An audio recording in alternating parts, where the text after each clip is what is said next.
this amazing quote. Be who you are and say what you feel, because those that mind don't matter, and those that matter don't mind. All right. Here we go. All right, let's get this off the screen. Let's move. How's everyone doing this week? Doing great. End of a 4th of July weekend. Wow, appreciate everyone joining me here. Let me get this down just a little bit. There we go. Yeah, for those of you looking at me going, wow, Green Bay Greg, episode 8. He's wearing a Golden Gopher shirt. That's not like him. It's curling. I used to practice curling with the Golden Gopher Curling Club back when my knees did not feel like I was an 80-year-old a few years back. So, yeah, I'm wearing that today. Big deal. Got to support the hometown team. So anyway, we're at episode 8. Want to thank everyone for joining me, whether you're joining me on YouTube, or the RTF Sports Network, the Twin Cities Network, maybe on Twist, the Week in Sports Talk, our parent show, or maybe you're just watching me on Facebook Live right now as I'm doing this, which if you are, fantastic. Send me a message. Tell me how you're doing. Maybe I'll read it. Maybe I won't. Who knows? Sometimes I do and sometimes I don't. Anyway, here we go. Got done with 4th of July weekend. I hope everyone had a fabulous weekend. My weekend was great. Started off, as you can tell, got my ears lowered. Yes, Mike from Mike on the Mic came over to cut my hair. Came over on Friday night with his twin kids. His kids are amazing. I love it when they come over, and I'm pretty sure that my parents really like it when Mike's twin kids come over too, because as soon as Mike's kids leave, I always call up my parents and apologize because I am a twin, and by extension, at one point I would have been a 4-year-old twin, and I just have to apologize because I'm sure I was just like them, and they're adorable. Mike's kids are adorable. It's just they do not run out of energy. They have all the energy in the world, and they do not get tired. So that was fun. Had some pizza, things like that. Then just had a nice, relaxing 4th of July holiday weekend. So just want to get into that. The first thing I'm going to get into with that is sports talkers. So over the past few weeks, sports have been kind of tapering back. We've had some golf, we've had some NASCAR, had some MMA. Sports went down at the middle of March, and it all came to this moment, 4th of July weekend. It was the greatest sporting event I've ever seen in my entire life. On July 4th at 11 a.m. Central Time, I witnessed history. The greatest single achievement in the history of sports. You might ask yourself, Green Bay Greg, what did I miss? You didn't miss anything. I'm sure you heard about it. It was the most amazing feat ever, where Joey Jaws Chestnut ate 75 hot dogs with bun in 10 minutes, breaking his previous world record of, I think it was 74 hot dogs and buns in 10 minutes. It was unbelievable. And you know what? He did it without the assistance of an audience. He did it without, the fans in the stands, thousands upon thousands of people cheering him on. He had to do it in the confines, in the bowels of Nathan's famous hot dog eating. Their warehouse is all COVID friendly. They were social distancing. It was the most amazing thing I've ever seen in my life. So, and the thing is I did some research on this. I had to scout this. I was watching all morning previous years' hot dog eating contests. This man is unbelievable. Back in the day, this is the 104th time they've done this. And years ago, the top was like 13 hot dogs. 13 hot dogs in 10 minutes. Now he's doing 75. His DPM at one point was 11.3. What's DPM, you say? DPM is dogs per minute. He was on a pace of eating 11.3 dogs per minute. If he would have stopped with 5 minutes and 85 seconds to go in the contest, he still would have won. I've never seen an accomplishment like this in sports. So, yeah, and that night I did watch. Excuse me. I'm beside myself. And that night I did watch a recap of the 1980 U.S. hockey team. That comes in second to Joey Jaws Chestnut, down in 75 dogs in 10 minutes. Let's see if we got any comments going on here. Yeah, here we go. Okay, just for the record, here we go. There's Mike on the mic. Look at that haircut. Hopefully, Mike, you joined me on time because I did give you a shout out at the beginning of the show. All right, here we go. Let's go back. Let's get back to this. So, anyway, like I said, greatest sports accomplishment I've ever seen in my entire life. Moving on, though, so that was his 13th Nathan's Famous Hot Dog Eating Championship in 14 years. I have the same question you do right now, too. What happened the year he didn't win it? He's unstoppable. So anyway, moving on. We're going to move on to another topic. Why? Because it was very difficult for me to keep a straight face during that entire thing. It was gluttony. At one point, I got to be honest, there was a funny story. There was one previous hot dog eating championship that I watched, and there was one of the announcers was wearing a raincoat. First glance, I thought, it's raining out? Looks sunny. Nope, she was in the splash zone. Yes, the splash zone, right in front of all the guys eating. Want to protect yourself from all of the, yeah. Anyway, it was disgusting, but gluttony at its finest. So now we're going to move on to You're Better Than That. This segment of the show where I think to myself, someone in the world of sports is either doing or saying something that, they should just know better. And this revolves around not only the Washington Redskins, and I'll say it because it seems like for a very limited amount of time left, they're going to be changing their name. The Washington Redskins, along with a lot of other teams, are reconsidering the use of Native American nicknames. The Cleveland Indians, Kansas City Chiefs, but right now the top of the totem pole right now is the Washington Redskins, where their owner Daniel Snyder is discussing changing the name of the team. Now, here's the thing. On the surface, you might think to yourself, wow, Green Bay Greg, seems like a no-brainer. And you seem like a pretty progressive guy. You seem like a guy who can understand that if it offends someone, shouldn't do it. Completely agree. However, here's my deal. Let's take another look here. All right. All right. So here's my deal with this. I do not want to become part of a society where people decide for other people what is and what isn't offensive. Here's what I mean. If Native Americans are coming out and saying, you know what, the term Redskins is offensive, then yes, they need to change the name. I agree with that. However, there are some names that people do not find offensive, and they are people of that culture. Here's my example. When this whole thing happened and teams started to really hammer down on the Redskins, they also came down on the Florida State Seminoles. Who didn't they ask? The Seminole Nation. The Seminole Nation actually enjoys it and loves the fact that Florida State uses the name Seminole in their name. Why? Brings awareness to their culture. Gets people asking questions. What did I talk about last week? In fact, what do I talk about every week? Ask questions. So, like I said, what I don't want to become is a society of people who determine for other people what's offensive, what's right and wrong for you. Now, I can come up, being a history major, I can come up with things that are offensive to just about anybody. I mean, I went to a high school where our nickname was the Crusaders.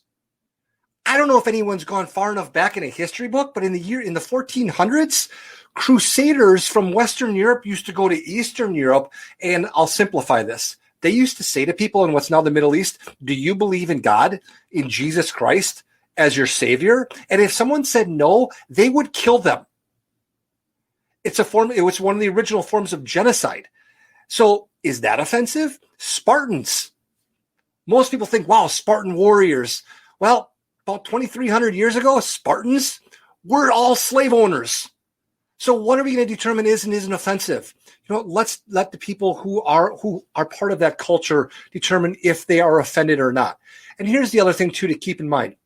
If a term is offensive, yes, I think it needs to be changed. But sometimes people they do actually feel honored by the use of this. I mean, let's be honest. There's no team names out there called the Lazy Weaklings. There's no teams out there called, the Worthless Nobodies. You name teams after strong, intimidating figures, whether they're animals or, old warriors, for example. So my point to this whole thing is, let's just take a step back. if we'll have to deal with this, in my opinion, on a case-by-case level. And I think that's the best way of doing it. So that's just my opinion. That's really what I feel about this whole thing. If it's offensive to the people that's being represented by it, then yes, it needs to be changed. But we need to ask those people. All right, moving on. GBG moment of Zen. So what's been in the news a lot lately is the NBA bubble in Orlando, Florida. Now, what I find fascinating about this is the extent that they're going to with this NBA bubble. Now, there's a document which is like 104 pages long about do's and don'ts of everything that's in this bubble. The media, they had to get there into this bubble area, into their hotels several days ago. They're quarantined into their hotel rooms, where they're allowed to leave their room once a day, to get checked. They have to do their COVID checks. They have to get their temperature taken, but they have their meals brought to them, but they have to pass all of these restrictions for a certain number of days. And they have to wear, I think it's like a green wristband. Green wristband means they got checked in, they're quarantined in their room, they have to wear it at all times. Now, players, once they start arriving, they have to do the same thing. They have to be quarantined for a certain amount of time. And I mean, obviously the restrictions on players are a little bit different than the media. Not only that, but it also depends on how you got to Orlando. Did you take a private jet? Did you drive? Did you fly commercial? Depends on how long you're going to be quarantined. I find it fascinating. Now, here's the other funny thing about this. Let me just do a quick check on. All right. Got some more notes there. All right.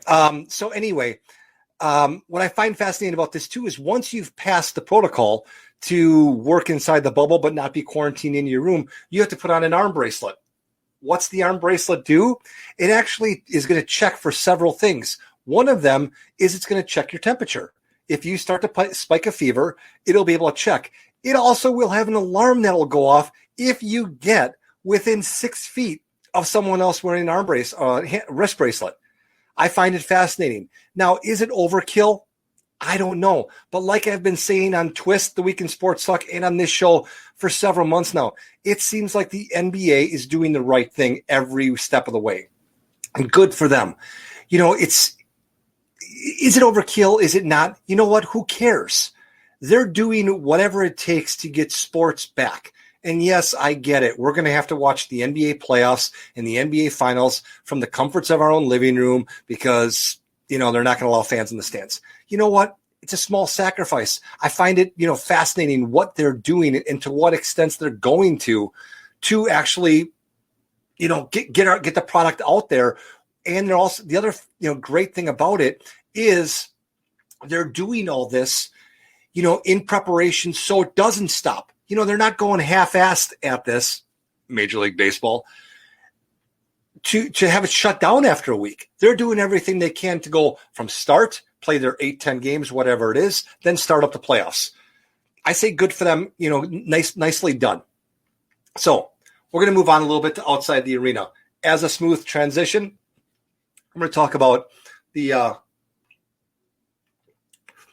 players from all different sports right now that are opting out of joining in, with their team for whatever reason. I find some reasons fascinating. Someone like Mike Baseball, doesn't know if he wants to because of his, family concerns, having a small infant child at home. Anything related, some players, Gordon Hayward, for example, Boston Celtic, he doesn't know if he's going to come back and play or if he's going to go play for a little bit and then leave, and if they'll allow him back in because he's got a child that's due in September. And that would be around the time of, the Eastern Conference Finals, if they make it that far, which they very well might. What I find fascinating about this now, I have 2 kids. A lot of people probably watching this show have had children.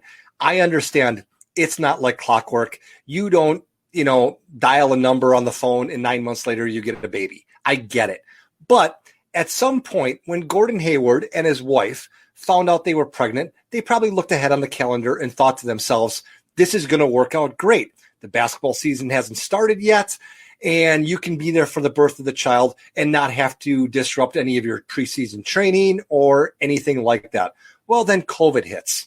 So you know what? I feel bad for him. But in that case, if you're dealing with anything personal like that, I will not hold it against you. And even if I was a fan of your team in basketball, for example, if Giannis said that he felt because of whatever reason, COVID, or maybe he's got a relative or he has asthma or whatever the case is, he doesn't want to play, I'd be okay with that. It would kind of drive me a little bit nuts because I am a fan of the Milwaukee Bucks, and without him, they obviously don't win a championship. But you got to appreciate it. Someone's health is their own concern. So anyway, dealing with that. Now, on the other hand, what I don't want to see are the Kyrie Irvings, the Dwight Howards, all these other guys that are saying that they might not want to play their sport because of racial injustice or social injustice. They want to fight for a cause. You know what? Unless you're Maya Moore, and you're not, by the way, there's only one Maya Moore who did what she did and take time off of basketball to fight for a specific person and a specific cause. So she was very, very intentional with her leaving sports. Good for her. You guys aren't her. You guys might opt out of the rest of the season because there's social injustices out there. Well, you know what you are? You're lazy, and you're trying to steal money from your owner. Because if you're healthy, you play. And what do you do with your platform? You speak about how you feel about your about whatever social injustice there is. The NBA has already said that they've allowed the phrase Black Lives Matter to be on the court during the NBA games, during the courts that are within their bubble. They've allowed for a list of phrases to be worn on the jerseys instead of a player's last name on the back of their jersey. And I think that they're deciding right now on whether or not if a team or if a player makes it a certain distance into the playoffs, maybe it's like the conference finals, that they can have their name on the bottom of the jersey and then whatever phrase they're using on the top, whatever phrase they want to promote, whatever social injustice they want to promote. Good for them. But, the Kyrie Irvings of the world, Dwight Howard, whoever it is that's saying, I don't want to play because there's too much social injustice out there. Dude, you're missing the point. Use this platform, use this opportunity as a place to speak about it. Give your side of it and let the Green Bay Gregs of the world and everyone else out there decide for themselves if we agree with your stance or LeBron James's stance or anyone else's stance on whatever issue it is. That's the point. You sound like, a guy who puts on a blindfold before trying to give a driving test. It's not the best way to promote your cause. If you want to promote your cause, use the platform you were given. Think about the irony of your statement by saying that you don't want to play because there's social injustice. You're probably saying that with a microphone in front of your face. Maybe if you play more microphones will be in front of your face. God. I know. Let's just sit on that one for a second. All right. Anyway, we're going to move on to the GBG challenge. As you all know, let's just do one last check here. See what's going on here. Okay, we got a lot of comments going on here, and I appreciate all of them. And so once again, you can see, maybe you're watching me on YouTube, RTF Sports Network, Twist, The Week in Sports Talk. Maybe you're watching me on Facebook, live on Facebook. Whatever, I really appreciate it. Anyway, we're going to get into the GBG challenge. This one hits home with me because usually what I like to do is during this portion is find an upbeat way to end my show, kind of give people an upbeat way to kind of spend the next couple of days.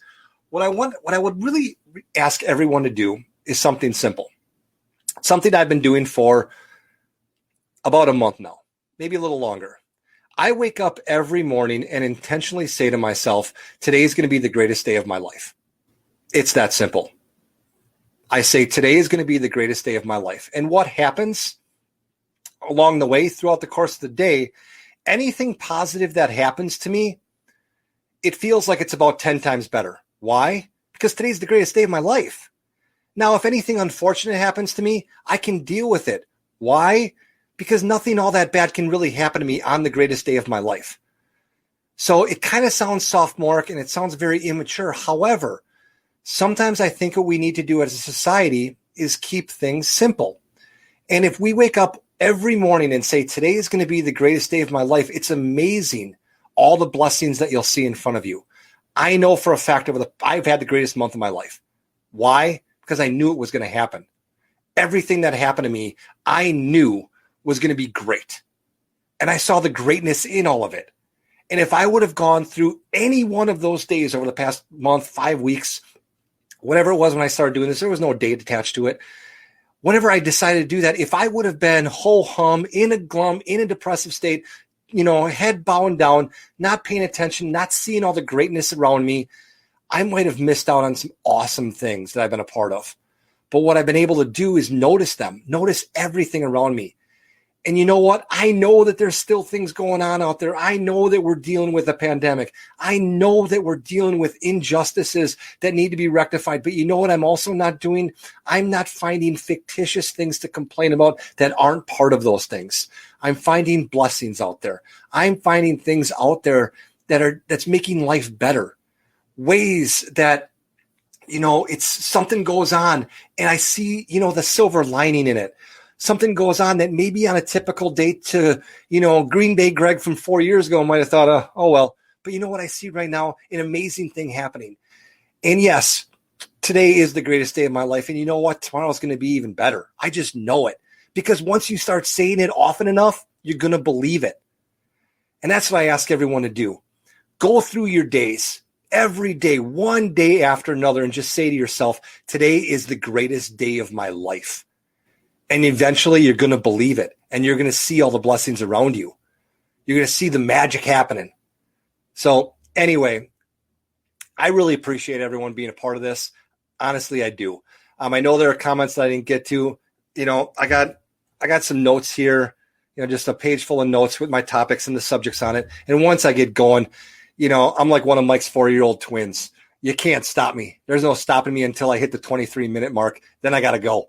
But I really appreciate everyone being a part of it, whether it was on the RTF Sports Network, on Twist. Check out Mike on the Mic and Benzie's Bit as well. Twist, The Week in Sports Talk on YouTube. Like I said, maybe you're watching me on Facebook. Maybe you're watching me live. Maybe you're replaying it later. Anyway, I really appreciate all of it. Thanks. And until next time, GBG out.